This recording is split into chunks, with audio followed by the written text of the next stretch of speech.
All right, welcome to our first episode. I'm Ryan and I'm a realtor on Oahu. And I'm Kelly and I'm on the Big Island. Thanks for tuning in to today's Bridging the Islands. We're going to bring you the latest news, hottest topics, and the market data every week. Yes, super excited. We're going to be bridging our islands, bringing the greatest of the great news to you guys. Let's get started. Okay, so we got a big weekend coming up. It is the holiday 4th of July weekend. Super excited. We always have amazing events happening here in the Hawaiian Islands. Ryan, what's happening over on Oahu this weekend? Yeah, we've got a ton of stuff going on this weekend, actually. It's 4th of July, obviously, so there's a bunch of things going on pretty much every day. So tonight we have 8 p.m. fireworks at Hilton Hawaiian Village. It's not Independence Day quite yet, but it's a great way to kick the weekend off. These fireworks shows never disappoint. So if you get the chance, get out there and start Independence Day weekend. Tomorrow night, there's a free concert on Schofield Barracks. It's at Hawaiian Field. That's the division headquarters field. The event's free and it's open to the public. There's a couple big names actually singing at it too. One of the opening acts is the throwback red jumpsuit apparatus. I don't know who's heard of them in a while, but I think it's like middle school since I heard of them. So yes, that's going to be so awesome. Yeah, and you'll never guess who's headlining. Who? Chase Rice. There's rarely ever big names here doing concerts on Hawaii. There's every once in a while there was a couple months ago back in February there's a nice country concert, but it's pretty rare that we get a good country act out here. So if you're around, go check it out. It's free. It's open to the public. Go on the Army MWR website for Hawaii and you can get more details about what's prohibited. And hope to see you there. And then after that, 4th of July, tons of fireworks all over the island. Anywhere you're at, you can find fireworks. What about you, Kelly? What's going on the Big Island? That sounds so fun. I'm very jealous. I wish I could come see Chase Rice, but we have a couple awesome things happening on the Big Island. So in Kona, we have the Salute to Our Hometown Heroes Parade. It happens downtown Kona, right on Ali'i Drive, from the start of it to the end. And the parade starts at 6, followed by fireworks that are shot off right over the ocean at 8 p.m. So it's going to be a really awesome time. It's usually a really good turnout. So excited. That's awesome. I love Kona too. Kona's such a great town. It's so amazing. So quiet, low key. Yes. And you can't beat having a parade right next to the ocean. I mean, it's amazing. Yes. I can only imagine sitting at Coconut Grove watching a parade. It's so cool. It's so fun. Well, you guys have a great 4th of July weekend wherever you are. So let's get started talking about condo talk. I am so excited to hear about your visit to this condo. It's a new complex going up in Honolulu in 2025, right, Ryan? Yeah, 2025. We've got the park on Keaumoku, and it's going to be beautiful. Right now, they've just broken ground. They've just kind of started the construction of everything. But if you get the chance to visit the sales office, I highly recommend it.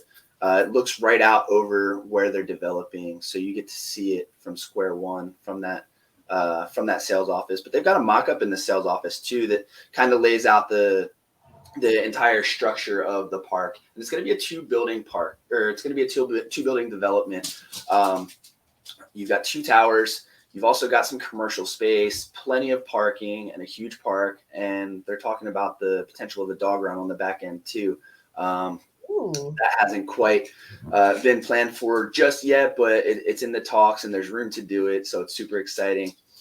But anyways, I had the pleasure of going and visiting the sales office myself the other day. I put a sweet Instagram video up of it and it's going to be gorgeous. The architecture of it is just going to be amazing. And it's not too bad either in terms of the price. Units are being sold on the market right now between $700,000 and $1.4 million, just depending on what side and how high you go. So if that's something you're interested in, hit me up, let me know.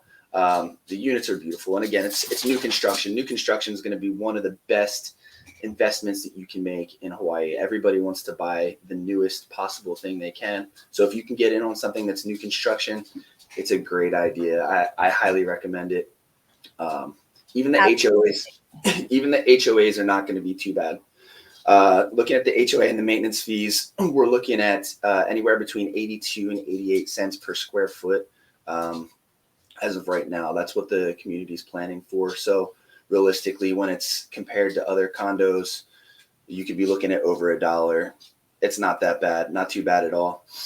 And then in terms of actually getting in, once you do get one of the properties or one of the units on the market, you're going to owe 5% of contract, 5% at the 30-day mark, and 10% at the 90-day mark. So for overall down payment of 20% over the course of 90 days, which typically that 20% is owed within the first 30 if you're buying something that's not new construction.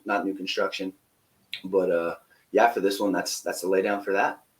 That's awesome. I mean, just the view out of one of these units, looking at Diamond Head, the ocean, all of downtown.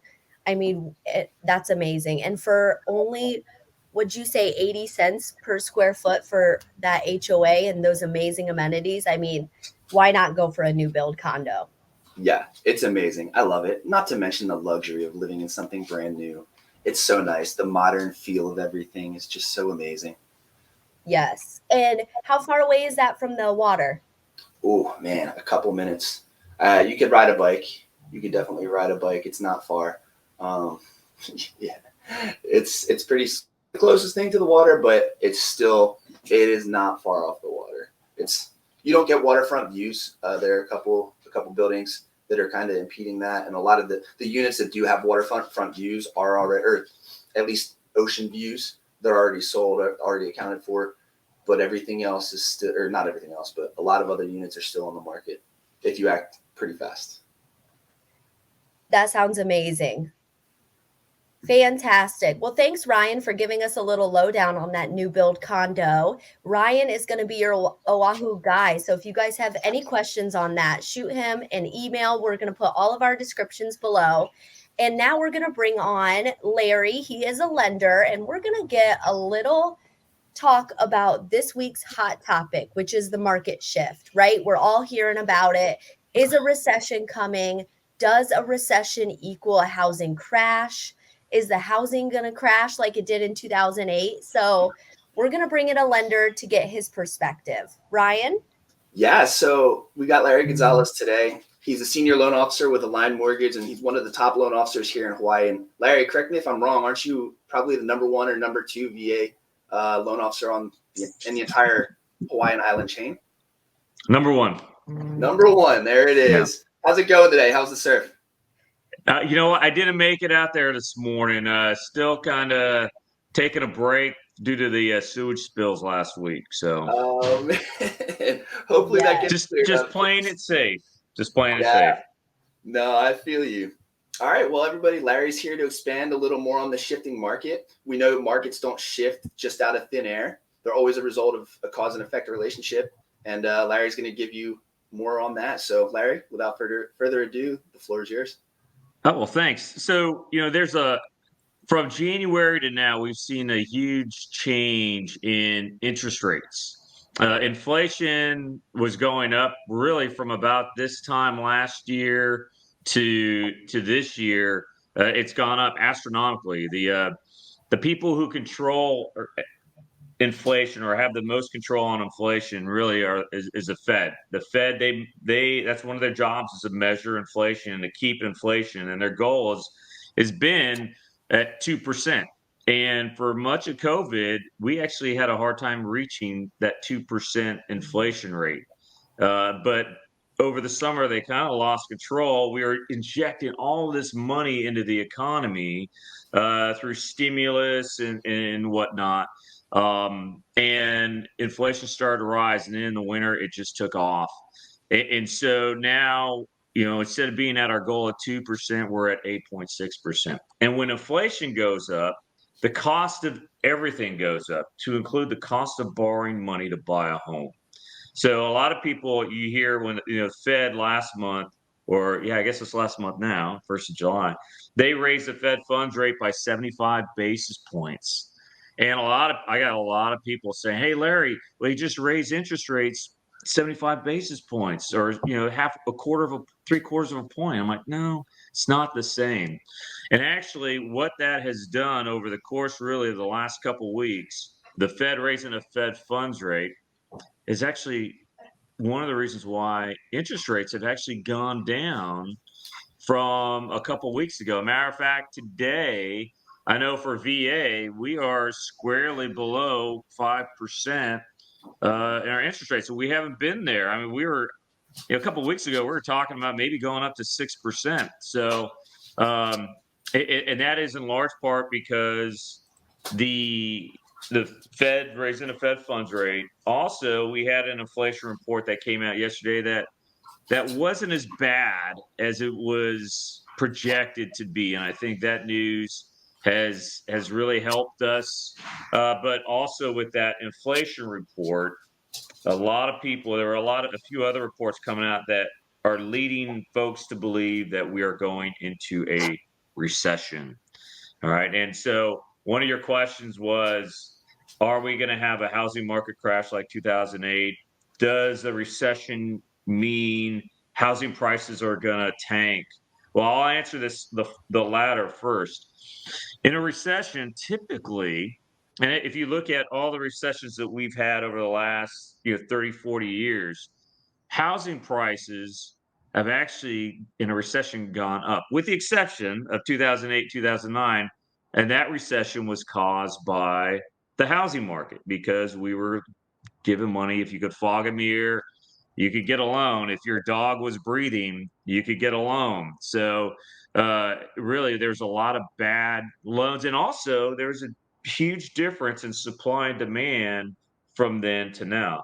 Back in 2008, 2009, you know, and it's just kind of not just an estimate, but there were basically 4 homes for every buyer in 2008, 2009. Today, it's the opposite, and we have millennials coming into the housing market. They're at that prime, that first time home buyer age bracket, and we're adding 4 million a year coming into the market, and they don't want to live with their parents forever. They don't want to rent a home forever, and they see the benefit of buying a home. So they're really, the supply demand thing is the main reason why we are not going to have a housing crash. There's just not enough supply. We're making less than 1 million homes a year. We need 4 to keep up with demand. So not enough supply to demand, and also it is still very hard to get a loan. All right, the credit requirements have not gone down. Now there are some newer loan products that are on the market that may lead you to believe, well, are we just giving money away? And I talked about this yesterday, Ryan, the debt service coverage ratio loan. It's a no doc, no income loan, but you still have to have a solid credit score. You still have to have the money for the down payment. You still have to have the money in reserves for, those contingencies that come up. And so it's still very difficult though to get a loan. So we're not going to have a housing market crash. Now, will housing prices come down? That's for people who are buying, expecting to get 30% return on investment in a year, that's not going to happen. If you're waiting because you think that interest rates are going to come back down into the twos like they were the last couple years because of the pandemic, you're going to be waiting a long time. That was kind of an anomaly. That was, one of the reasons why rates stayed so low was because the Fed was investing so much money into treasuries and mortgage-backed securities, and they actually kept interest rates abnormally low. So we're not going to get back down to that level. I kind of lost my train of thought on that for a little bit, but where should the normal interest rate, where should that be? What kind of range? Before we went into COVID, we were in the high threes. We were about 3.75 for V, and I'm talking VA. Conventional, you're talking, maybe a quarter to a half a point higher. But we were at about 375 right about January of 2020. And most of 2019, we were in the fours. towards 2018, we were in the fives. And I don't know, Kelley, if you were doing real estate in 2018 on the Big Island, but in 2018, we saw a market shift because interest rates got up into the fives and even the low sixes. And it was interesting. There were a lot of homes that stayed on the market for a long time. It was a normal market. We'll get to that in a second, but there were a lot of homes that home prices they were selling below. They were sitting on the market for months at a time. A lot of realtors left the industry. A lot of lenders left the industry because it got difficult. It wasn't easy to do the job that a realtor and a loan officer does. So where is a normal interest rate range? You know, certainly for the last decade, you're probably looking in high threes to mid fours is what we'll get to at some point when inflation comes down. And that's kind of the third question you have is when will interest rates go up again? Expect them to continue to be volatile. You know, I don't when I give rates to people, I don't and they're just looking, they don't have a contract yet. I really don't I tell them a range. You know, today I tell them, hey, we're mid fours to low fives. Everybody's a little different. Everybody's going to have a different rate based on the type of loan, based on their credit score. No two people are going to be the same necessarily. And amount of down payment, certainly if it's conventional. So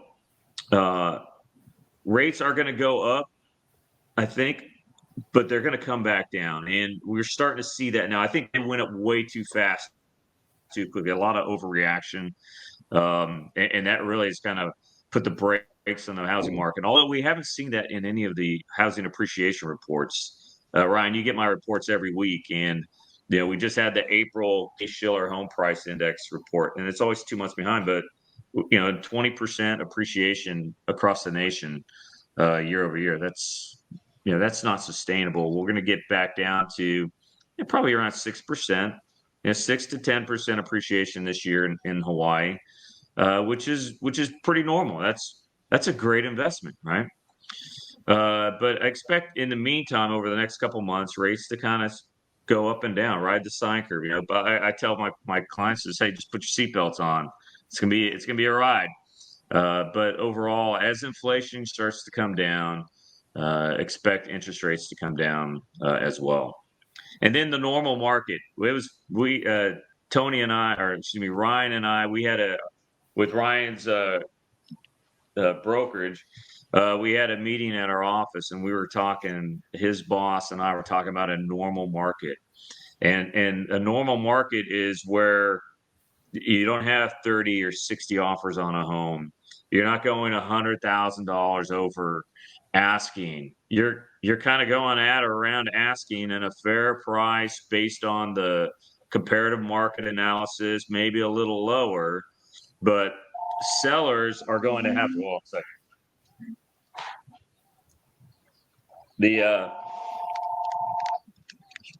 The sellers are going to have to, give some concessions. Mm-hmm. They're going to have to get some credits, and you're going to have to be creative as a seller to get your home sold. Are you going to lose money? No, you're not going to lose money, but you're not going to get $100,000 over asking. And if you bought a home in the last 3 to 4 years, you should be pretty darn happy that you have the appreciation that you have had, because that was. It's anybody who owns a home can tell you it's been pretty cool to see the rate of appreciation and think that, gosh, I got all this equity in my home, right? But it's going to be a little more difficult. And one of the things that I've been telling realtors is, hey, don't drop your price. If you think the home is priced well, don't drop your price. But why don't you give that buyer a seller's credit? Maybe a $10,000 or a $20,000 seller's credit. That's going to help them pay their closing costs. And in the mainland, that's normal. That's always been like that. Like I sold my house in Virginia Beach almost 3 years ago, and I had to pay all the buyers' closing costs. And I was like, but I don't do that here. And my agent was like, but you do it here. So we're going to get to that. where a $20,000 credit to a buyer will pay their closing costs and help them get the lowest possible rate that they can get, which allows them to actually afford to buy that house. So say you have $1 million home, Kelly, don't drop it. Don't drop the price. All right. You give $20,000 credit to your buyer. You're giving $20,000 to save $80,000 in your price, and you'll get it in most cases, unless you got astronomically way out of line with what prices should be. So it's just going to take some different tactics by sellers to get their home sold, because every day people are buying and selling homes. They have to move. Whatever, life changes, right? We were talking about that yesterday. You got downsizing, divorce, and what was the other D they were talking about?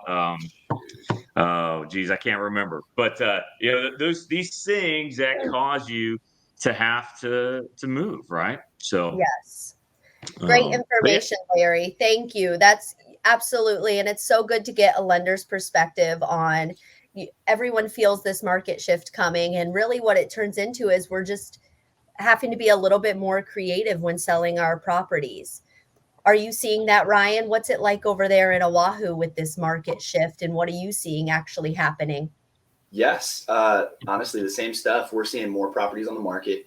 I did a run around my neighborhood the other day. Within 2 miles of my house, there was 93 properties on the market. But I had a couple questions for you, Larry. Actually, one of them you already hit on the head, and you already talked about it a little bit. And that was, what can buyers and their agents do to increase their buying power? And I think that kind of goes hand in hand with how you were saying to give seller credit, for sellers to sell their homes, give the credit so that buyers can buy down their interest rates. Unless you have anything else to add on to that, then I've got 2 other questions for you.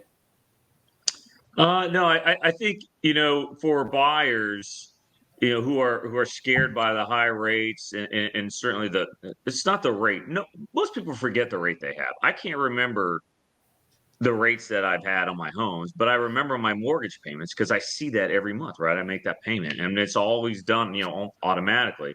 So it's not so much the rate; it's the mortgage payment that's freaking people out.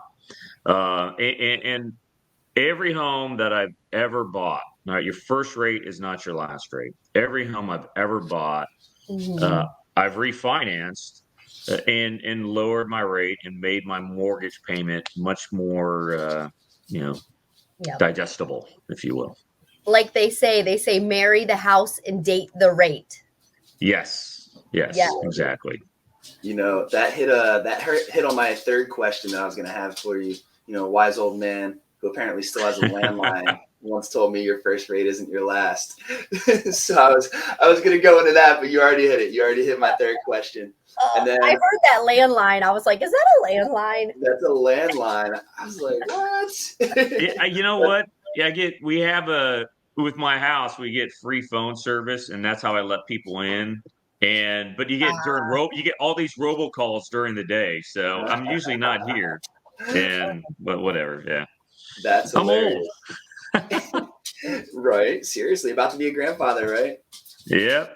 Yeah, soon enough. Coming up. Congrats. Okay, so the last question really was my first question, but since we already hit on the other 2, when I bought my first home, I had a 4% interest rate. When I bought my second home, I had a 3.5% interest rate. That was when I first bought here in Hawaii. Do you ever recall a time of 2% of the 2% range prior to COVID? Do you ever remember interest rates being that low? Never. I actually had right before President Trump was elected, we were at 3.25. I remember I was right when I began as a loan officer, and I remember refinancing all my buddies in my neighborhood. I just actually wore a shirt that said something about your VA home loan benefit, and I had people ask me, "Hey, you know somebody who does loans?" I'm like, "Yeah, me." They're like, "What?" And he's like, "Hey, can you refinance me?" And that's kind of how I got like my first 2 or 3 deals. I was just sitting at my pool wearing a T-shirt that said, "Do you know your VA home benefit?" But they're 3.25, and then the day after President Trump was elected, interest rates shot up to 3.75, and they didn't come back. They continued to go up really until until 2020 when they went down during the COVID. So 3.25 was as low as I had seen. Wow, that's Yeah. awesome. It's good for expectation management. I think a lot of people do expect to see that percentage to go down. Everybody's waiting, hey, it's probably not going to happen, but a good interest rate. I think 3.5% was amazing. I think even 4 is a decent rate. I think you're spot on. If you buy now, you get the 5% interest rate. You can always refinance later down the road. But I think even more to that, for buyers, you get your pick of the litter too. You've got so many houses on the market, so many options because a lot of people are afraid to buy. If you buy now, you get your pick of the litter. If you can afford it and it's a financially sound decision for you to buy, you're always going to get that chance down the road to refinance. I mean, I agree. And for most people, Hawaii's not their forever home, right? They're coming out here. Maybe it's for work. If you're not buying your forever home, then buy the home that's going to help you get into your forever home. To me, that's the way I look at it. Of course, I'm the guy I'm living in my third forever home now. But, if I wouldn't have bought that first home, I wouldn't be in the home I'm in today because the money I made when I sold that house gave me the money to do the down payment on the house I'm in now. So, but you got to start. It takes that first step to get you to your financial goals. That first step, you got to take it. You got to buy that first house. All right, and you got to watch your mortgage. You have to watch your budget because if you don't, that first house could bury you, right? So always be aware of your budget, and I've always, I caution most of my clients to stay, in their budget. Every house I bought a little above my budget because I knew that where I was at in life, that wasn't going to be, I wasn't capped out. I wasn't maxed out on my earning potential, as an adult. My dog doesn't care that I'm doing this. My dog wants to go outside. Neither do mine. But so I always went to the top end or slightly above my budget because, I know that in life, where I was at when I bought, at some point, I wasn't maxed out on my earning potential. So, but one of the things, a loan officer knows more about you than anybody else. Your financial planner, you can lie all day long to your financial planner, but you can't lie to your loan officer. The loan officer always finds out. I have your credit report. I see everything. So, every client is different. I don't tell every client the same thing because I know every client is a little different. And I want to make sure that I'm giving them advice that is pertinent to them in their specific situation. Yes. And that's why it's so important too for buyers in this market. It's never too early to start talking to a lender. They can help you get your finances in order and find out what is your budget. Yeah, no, absolutely right. And whether you're 6 months out, like I tell people, hey, if they're a year out, I'm like, well, let's get pre-approved now. Because there may be something on your credit report that you don't know about. And we do it now. That gives you 12 months to fix it. Or maybe it's lower than what you wanted it to be. That gives you 12 months to get it where you want to be, rather than waiting until you're in the market and then you find out you got a ding on your credit report and maybe you don't qualify, or maybe you qualify for less than what you wanted. So it's just find out. It's people are worried, oh, it's gonna kill my credit score. No, it's like a 1 or 2 point hit. It's not gonna. There's only one reason you do a mortgage credit pool. All right. So and the way your credit pools are viewed, there's a differentiation between a credit card credit pool, an auto loan credit pool, and a mortgage credit pool. Awesome. Well, thank you so much, Larry, for coming on and giving us a perspective on this market shift we're hearing about from a lender's perspective. If you guys want to reach out to Larry, we're going to put our contact information below. You can email Ryan or myself, and we will get you connected with Larry. Like we said, it's never too early to start speaking with a lender if you're looking to buy here in Hawaii. Yeah. Well, thanks, Kelley. And Ryan, I love the Big Island. It's I spent so much time on the Big Island doing Boy Scout stuff. My troop, we hiked Mauna Loa 3 years ago. Actually, this week we hiked up to the summit. I've Wow. done Boy Scout leadership camps out there. Vacation out there. Just if I think it's my favorite island of all. And I'm always looking for an opportunity to head out to the Big Island. Beautiful. I love that. Likewise. Love that. Well, that's it we have for you guys today. Happy Aloha Friday, and we're looking forward to seeing you next week. Yeah. All right. Thanks, Larry. Thanks for coming. All right, thank you guys. We'll see you in the hood, Ryan. All right. See everybody next week. Aloha, All right. everyone. Aloha.